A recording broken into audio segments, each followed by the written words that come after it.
Hello everyone. In today's video, we are going to discuss some general questions that we get from the students. And in today's video, we are going to have Mr. Pankaj Pava with us to answer all these queries. Hello Pankaj. So आज की video में we are going to discuss some questions जो generally students हमसे पूछते हैं. वैसे students काफी सारे जाना चाहते हैं, दूसरी कंट्री में ही पढ़ना चाहते हैं, तो क्यों पढ़ना चाहते हैं?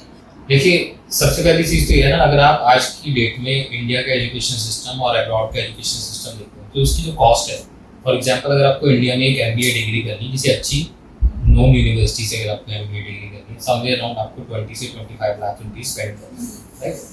अब अगर हम बात करें किसी और कंट्री की, फॉर एग्जांपल कनाडा में अगर 1 ईयर की सिर्फ ट्यूशन फी देखें, ठीक है, तो ट्यूशन फी आपकी समवेयर अराउंड है 9 लाख से 12 लाख के बीच, जो 1 ईयर। अब अगर हम बात करें 2 ईयर्स की MBA, तो 2 ईयर्स की MBA वहाँ पर भी 25 लाख के अराउंड है। उसके बाद में अगर हम बात करते हैं डिग्री की, मतलब वो डिग्री कहाँ तक वैलिड है, कौन सी यूनिवर्सिटी की डिग्री कहाँ है। देखो, एक तो इंटरनेशनल एक्सपोजर मिलेगा स्टूडेंट को, अमाउंट उतना ही स्पेंड कर रहा है, डिग्री की वैल्यू ग्लोबलाइज है। अगर कनाडा से वो अपनी डिग्री करता है तो कनाडा का एजुकेशन सिस्टम ग्लोबलाइज है, जिसकी की वैल्यू है, अकॉर्डिंगली उसको बच्चे को वो डिग्री कंप्लीट करने के बाद में जॉब के चांसेस होते हैं, स्कोप होता है, करियर स्कोप होता है, उसको जो उसका पे बैक है वो as compare to degree which person is going to complete in some private universities in India, उसके कंपैरिजन में बहुत अच्छा पे बैक है। तो that's why like we want to go to abroad. Okay, so अगर उनको अब्रॉड में ही पढ़ना है तो ऐसी क्या डॉक्यूमेंट्स रिक्वायर्ड है जो इंडियन इंस्टीट्यूट्स में रिक्वायर्ड नहीं होते बट उन कंट्री में पढ़ने के लिए रिक्वायर्ड है? Is there any specific documents? देखो, not in every country, but if you talk about like the top 5 countries, for example UK, US, Australia, Canada, New Zealand, these kind of countries, अगर student यहाँ पर study करने के लिए जा रहा है तो कुछ एक डॉक्यूमेंट्स हैं जो कि इंडियन इंस्टीट्यूट्स को रिक्वायर नहीं है, लेकिन इंटरनेशनल जो इंस्टीट्यूट्स हैं या फिर कॉलेजेस या यूनिवर्सिटीज हैं इनको रिक्वायर। फॉर एग्जांपल सबसे पहले तो आपका पासपोर्ट, वो जो है यूनिवर्सिटी, कॉलेज या फिर किसी भी इंस्टीट्यूशन जो इंटरनेशनल है उसको जो है रिक्वायर होगा ही। अपार्ट फ्रॉम दैट आपके फाइनेंशियल डॉक्यूमेंट्स, ठीक है, फाइनेंशियल डॉक्यूमेंट्स में आपकी बैंक स्टेटमेंट, ठीक है, आपका 1 ईयर की कॉस्ट ऑफ लिविंग, उसके अलावा आपकी जो ट्यूशन फी होगी, वो सारी चीज़ें जो कि मतलब अगर आप इंडिया में स्टडी करने जा रहे हो तो कोई आपकी बैंक स्टेटमेंट नहीं मांगेगा, कोई फाइनेंशियल स्टेटमेंट नहीं मांगेगा, एफिडेविट किसी को रिक्वायर नहीं, कोई आपका पासपोर्ट नहीं देगा, तो इस तरह के documents. Apart from that academic documents, अगर आपके जो प्रीवियस एकेडमिक डॉक्यूमेंट्स वो इंडिया में भी रिक्वायर है, अब्रॉड में भी आपके रिक्वायर। तो जैसे कि is there any consultancy charge जो कंसल्टेंट्स चार्ज करते हैं एप्लीकेशंस को प्रोसेस करवाने में? देखो, Shalu, to be very honest, like that totally depends on consultant to consultant and what kind of service you're going to get. For example, if you're going in some metro cities like Delhi, Bombay, right, these kind of cities, यहाँ पर बहुत बड़े-बड़े consultants हैं, बड़े-बड़े consultants in the sense कि जो last 20-25 years से already market में है, they know कि exactly student को क्या require है और exactly university को क्या require है, right? So accordingly वो universities के लिए students की application process करते हैं। एक जेन्युइन कंसल्टेंट की अगर मैं बात करूँ, जेन्युइन कंसल्टेंट को यूनिवर्सिटी एक अच्छा कमीशन पे करती है पर स्टूडेंट, तो कोई जेन्युइन कंसल्टेंट होगा तो वो स्टूडेंट से कुछ भी चार्ज नहीं करेगा। लेकिन हाँ, बहुत सारे कंसल्टेंट्स हैं जो ये सर्विसेज प्रोवाइड कर रहे हैं, वो यूनिवर्सिटी से भी कमीशन ले रहे हैं और स्टूडेंट से भी अमाउंट चार्ज कर रहे हैं। तो स्टूडेंट कंसल्टेंट के पास ही क्यों जाए, तो अगर वो अपने आप ही अप्लाई कर सकते हैं, क्योंकि यूनिवर्सिटीज एवरी ईयर सारे एप्लीकेशंस ओपन करती हैं, एलिजिबिलिटी के अकॉर्डिंग एडमिशन प्रोवाइड करती हैं, so why they should apply to consultant? देखो, अगर हम बात करते हैं इंटरनेशनल यूनिवर्सिटीज़ की, तो वो जो यूनिवर्सिटीज़ हैं उनकी 2 तरह की गाइडलाइंस हैं, एक है वहाँ के लोकल स्टूडेंट्स के लिए, एक है इंटरनेशनल स्टूडेंट्स के लिए। अब अगर आप लोकल स्टूडेंट हैं तो आप वेल अवेयर रहेंगे अपनी कंट्री के एजुकेशन सिस्टम के बारे में, रिकग्निशन के बारे में, क्या क्या रिक्वायरमेंट्स हैं उन सब चीज़ों का। लेकिन अगर आप किसी और कंट्री से किसी और कंट्री में स्टडी करने जा रहे हो, उसके बीच में बहुत सी ऐसी चीज़ें हैं, बहुत से ऐसे डॉक्यूमेंटेशन है, लीगल डॉक्यूमेंटेशन वर्क है एंड ऑल, जो कि आपको फुलफिल करना होता है।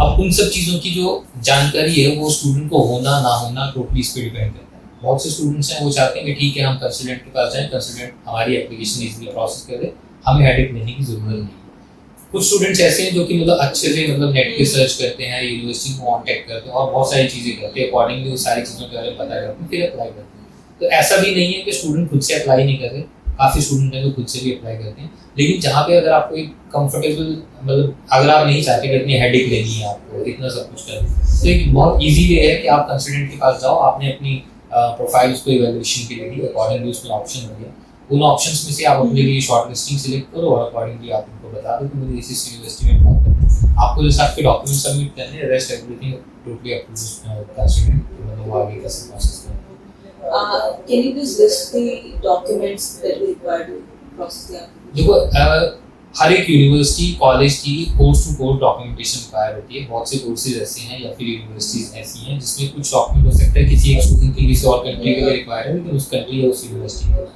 लेकिन जनरल डॉक्यूमेंट्स की अगर हम बात करें, फॉर एग्जांपल अगर स्टूडेंट स्टडी करने जा रहा है यूजी अपनी अंडर ग्रेजुएशन करने के लिए जा रहा है, तो उस लेवल के स्टूडेंट को अपनी 10th 12th की मार्कशीट, साथ में आपका अगर आईएलटीएस का कोई स्कोर है या फिर आपका एमटी टॉफल इंग्लिश लैंग्वेज का स्कोर है वो स्कोर कार्ड और आपका पासपोर्ट, ये 4 मैंडेटरी चीज़ें हैं जो उसको रिक्वायर है।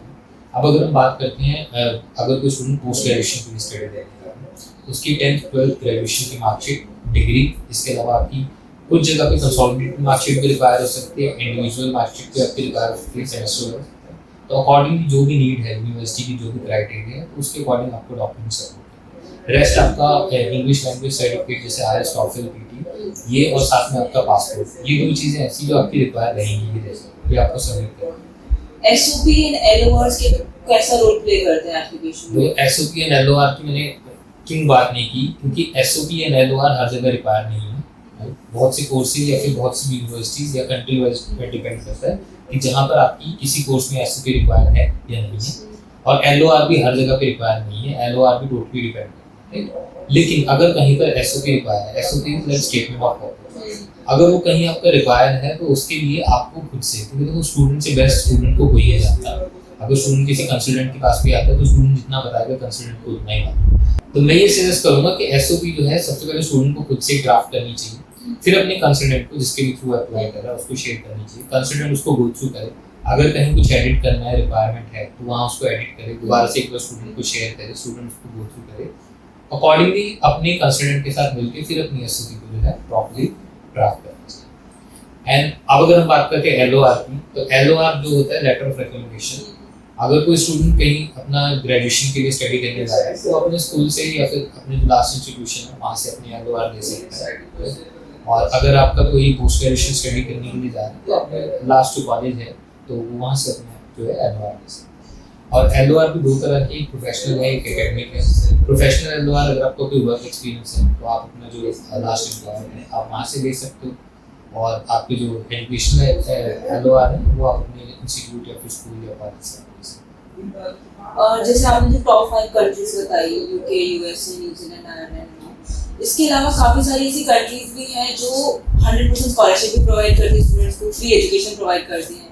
सो स्टूडेंट मोस्टली उसके वहाँ पे भी जाना चाहते हैं, तो हाउ लाइक फिर हम इन कंट्रीज को इन जो टॉप 5 कंट्रीज से कैसे कंपेयर कर सकते हैं? आपने बिल्कुल सही बोला, लेकिन जो टॉप 5 कंट्रीज है एक्चुअली स्टूडेंट वहाँ पे स्टडी करने के लिए, ठीक है। कोई स्टूडेंट मतलब रेयर मान लीजिए आप सिर्फ 5% केसेस ऐसे होंगे कि जो वहाँ से स्टडी करने के बाद वापस इंडिया आ रहे हैं, ठीक है। अदरवाइज 95% केसेस ऐसे हैं जिसमें स्टूडेंट यहाँ से स्टडी करने जा रहा है अगर टॉप 5 कंट्रीज में, तो उसके बैक इन द माइंड यही चल रहा है कि मुझे इस कंट्री में जाके सेटल होना है। अब अगर मैं बात करता हूँ और कंट्रीज की, फॉर एग्जांपल फ्री एजुकेशन की अगर हम बात करें, जर्मनी है जहाँ पर कि आपको जो है पब्लिक यूनिवर्सिटी में फ्री एजुकेशन होती है। फ्री एजुकेशन भी हाउ एग्जैक्टली फ्री एजुकेशन, लेकिन वहाँ पर बहुत सी यूनिवर्सिटीज ऐसी हैं जिसमें कि आपकी जो ट्यूशन फी है वो सेमेस्टर वाइज अगर मैं बात करूँ 25 से 30,000 है। तो अगर हम 2 years की कोर्स की बात करें तो आपको जो है अप्रॉक्सीमेटली ये मान लीजिए आपका 1 लाख रुपीस आपकी फी, राइट, विच इज एक्चुअली अगर हम बात करें तो फ्री है।